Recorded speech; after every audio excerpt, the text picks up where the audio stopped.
Hi, is it possible that there is a problem in your relationship that is caused by one of you being what I call emotionally impaired?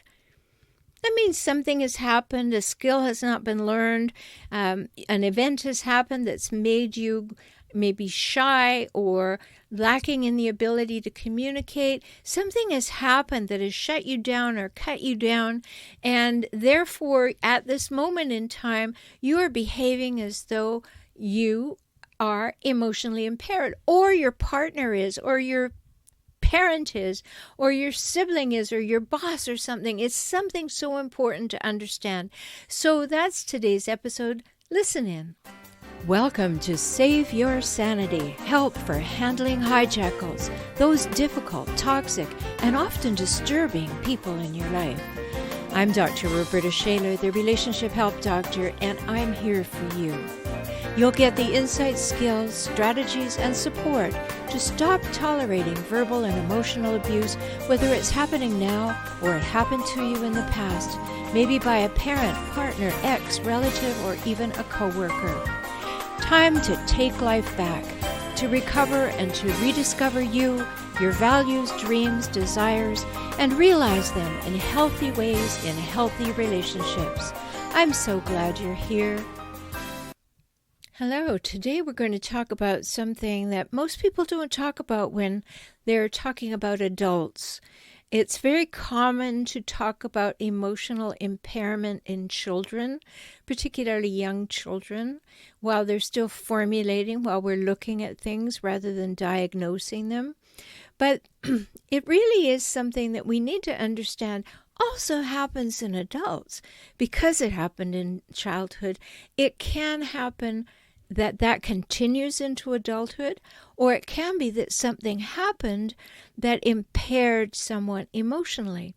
Maybe they had a very, very terrible relationship or a trauma, or they were heartbroken or betrayed. Something happened and it may have made them what I call emotionally impaired. So I want to talk about it because it's part of the three things that we have to look at when we're looking at hijackal behavior, in my opinion. And hijackals, well, of course, you know that's my trademarked word. I've said it before, and I will say it for those who haven't heard an episode before. I felt it was time that we had a word that described patterns, traits, and cycles of people, as opposed to words that insinuate a diagnosis and clarify a diagnosis. You're not going to find these people diagnosed, and it's not up to you to diagnose them unless you are a psychologist or psychiatrist or someone with the credentials to do it. So I found that so many people were running off to the internet, and they were saying, my partner does this, or my parent does this, or my boss does this. And they forgot that the internet is an index. It's not a mental health professional. So when it started bringing back psychological diagnoses, then people thought, that's what's going on. But don't risk it. There's no need to do that. All you need to know and what you have to engage with and make decisions about are the patterns, traits, and cycles of these people in their behavior with you and with other humans. So use the term hijackals, and how I define that is hijackals are people who hijack relationships for their own purposes, and then relentlessly scavenge them for power, status, and control. Now, I've done other episodes on coercive control and on people who are empathy deficient, but I wanted to do this third pillar that we need to consider when we're looking at people with whom we have grave difficulties, ongoing difficulties, frequent difficulties, far too frequent difficulties. So when we talk about, as I said, emotional impairment, even if you look it up online, you're going to find so much about students and learners and things like that. And we tend to observe these behaviors in children. We try to do some interventions, but we don't tend to diagnose them until adolescent or adulthood. And these are not necessarily diagnosable traits in adults either. But as I said, it's hijackal behavior. We don't need a diagnosis. We need to know what we're on the receiving end, what we're engaging in, what the relationship give and take is. So let's just start by looking at the definition of those words. Emotion, according to Merriam-Webster, is a conscious mental reaction subjectively experienced as a strong feeling. So we see something, we perceive something, we think something, and then it produces a feeling. And then impaired.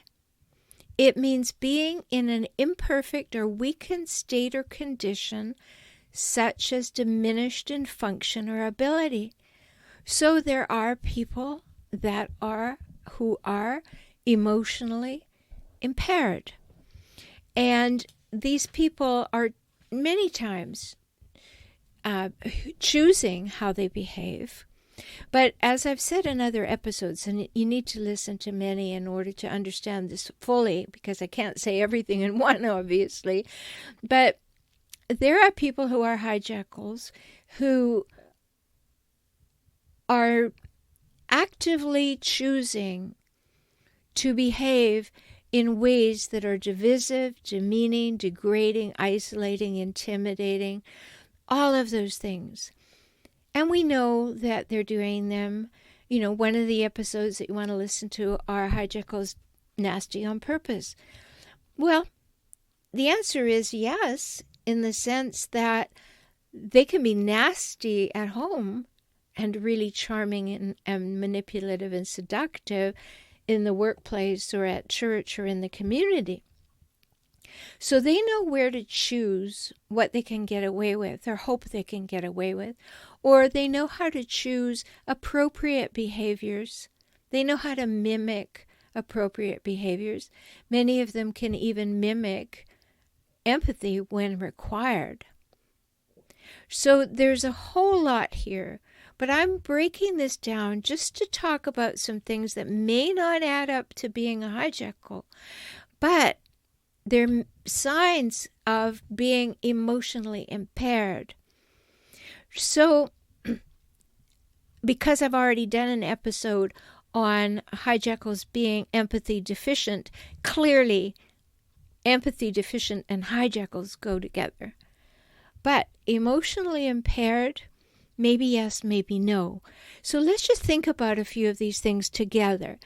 Certainly if they're empathy deficient, we know that they fall into the hijackal category.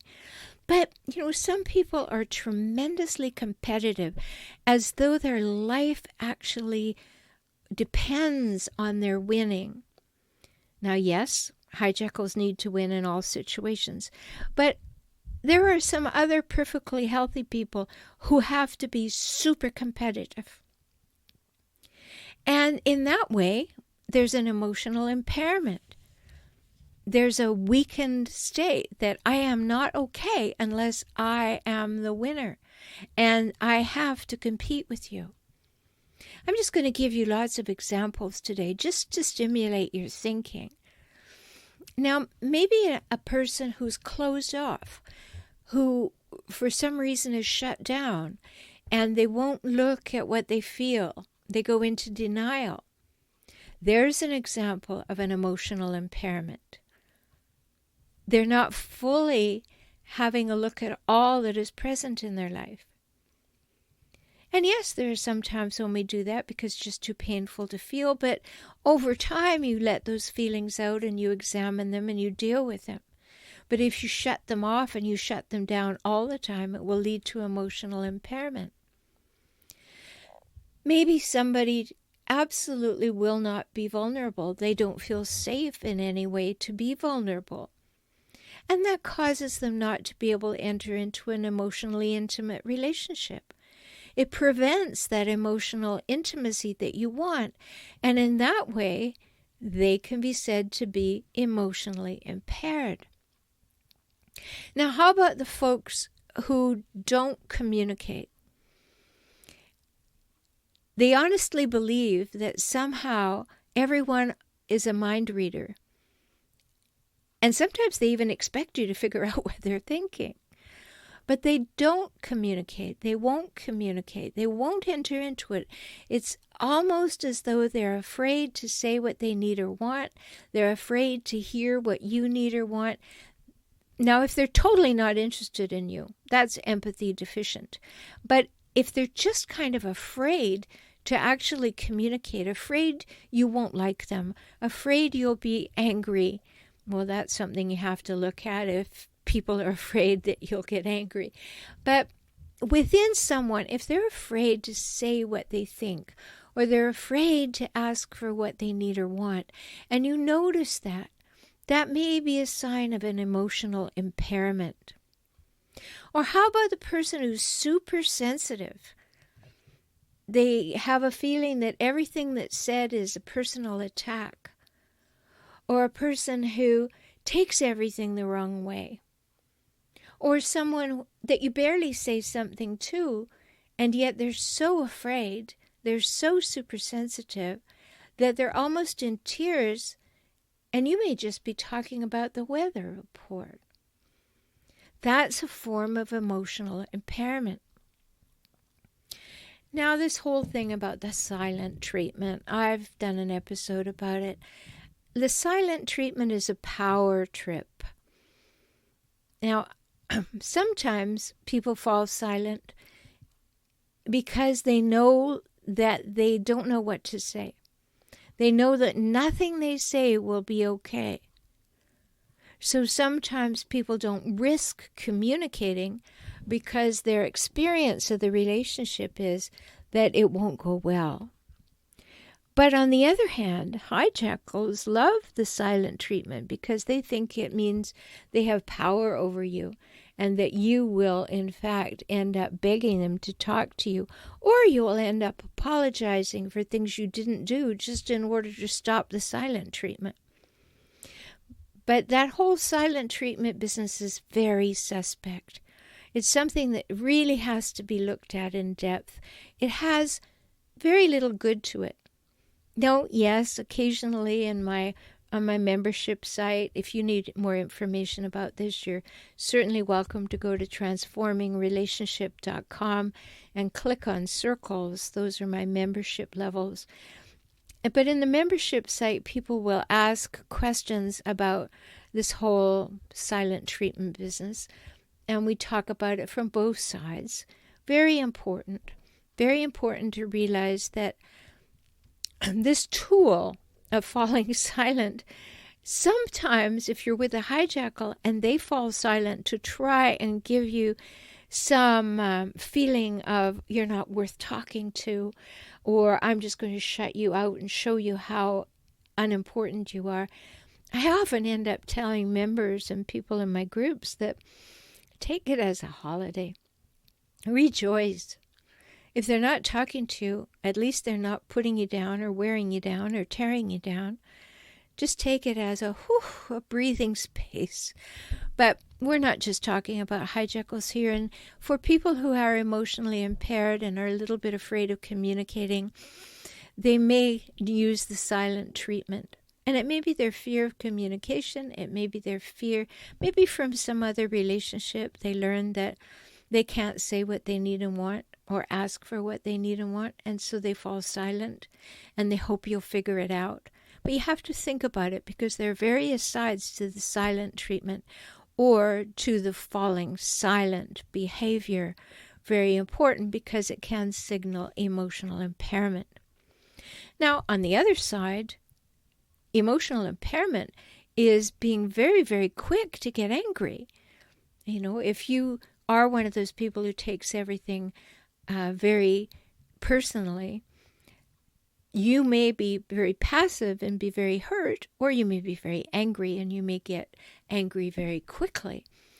And people who get angry very quickly are always showing us a sign of emotional impairment because they go to anger because their feelings take over their thoughts. And so rationality has very little to do with it. And that can be a form of being in an imperfect or weakened state or condition such as diminished in function or ability, which is the definition of impairment. So maybe immaturity is at play. Emotionally immature people are, in fact, emotionally impaired because they are using their emotional state as a fallback position instead of learning how to move into a cognitive state and figure something out, or having conversations about things, or being able to use logic and find it to be rational. And so they can be very immature. They can be very stunted in their growth. You know, I've often said, and you'll hear that on other episodes, that many hijackals are really emotionally stuck somewhere between 3 and 7 years old when things don't go their way, because they immediately go into a rage, like a temper tantrum. And that definitely is a sign of emotional impairment. But people who have anger as their first go-to sort of shut you down so that you won't keep talking to them, or you won't ask them for something, or you won't explain why you're in pain. That's definitely emotional impairment. And then, of course, this whole desire to control other humans, that's emotionally impaired. But that falls more and more when it becomes consistent in a way of being in the world. That falls directly into the hijackal world. So there are a lot of pieces here that may or may not be hijackal material in terms of being able to say this person behaves like a hijackal. But you can have one of them or two of them, and that could be simply emotional impairment in those places. And that's important to know. You know, it's like I've said often, all passive-aggressive people are not hijackals, but all hijackals are passive-aggressive. So it can be a component of the hijackal makeup, or it can be a feature of a person who has one of those traits, but not enough to call them a hijackal. Now, it's important to understand these distinctions. Many times people say to me, well, what's the difference between a difficult person and a hijackal? And my answer is this: a difficult person, you and I could be somebody's idea of a difficult person on a bad day, on an offhanded moment, for sure. I'm sure I am. And it's rare. It doesn't happen very frequently. You can usually pinpoint it to some major event or something, or being scared or being unwell or something. And then it's gone. But a relentlessly difficult, toxic person, which is my description of a hijackal, is a person who behaves that way to you much of the time. And when that's happening, that's a whole different thing than an occasional emotional impairment that may be caused by a temporary condition, or may happen once or twice in your life, or only happens occasionally when the person is super stressed or unwell. So these were important things for me to bring to you today, because it is a set of components. It doesn't mean that a person is a hijackal, but it means that they have some components that show up that demonstrate emotional impairment. And if the person is not a hijackal, and these things come to their attention, and they are self-reflective and willing to look at it, then they will know that, oh, I'd like to fix that. How do I fix that? They'll come to me and they'll say, my partner says I do this all the time, and I don't want to be doing that all the time. What do I do? And you can be my client too. I offer an initial 1-hour session for only $97. And you go to beaclient.com. Beaclient.com. But they'll ask, what do I do to begin to change? And I'll ask them, do you want sustained change? Do you really not want this in your behavior repertoire anymore? And they'll say, no, I don't. It's hurting my partner. Well, I know for sure at that moment the person is I shouldn't say for sure, but it would seem at that moment that the person is unlikely to be a hijackal, because they recognize the change, they want sustained change, and they want it because it hurts somebody else, which demonstrates empathy. Now, yes, hijackals will say that at the beginning. I mean, how many hijackals have said, I'll go to therapy, I'll do anything at all, just don't leave me. And they go to therapy, and they hear something to change, and they change it for a hot minute. And the partner thinks, oh, maybe this is good. And then, of course, when that hot minute is over, so is the behavior change.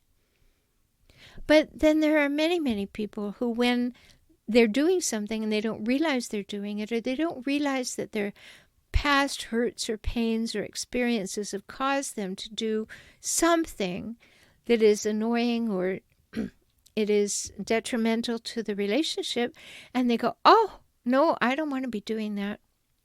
Then we can change that. It's willingness that is required.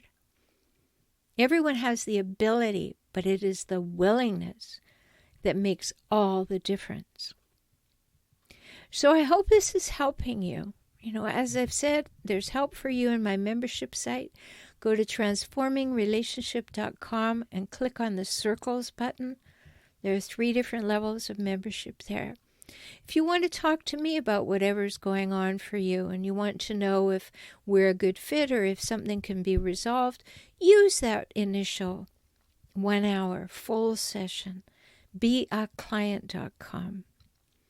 If you think you're with a hijackal, download my free ebook, How to Spot a Hijackal. Go to hijackals.com. And that's easy to spell. You spell hijack, ALS.com. So there are a lot of resources for you.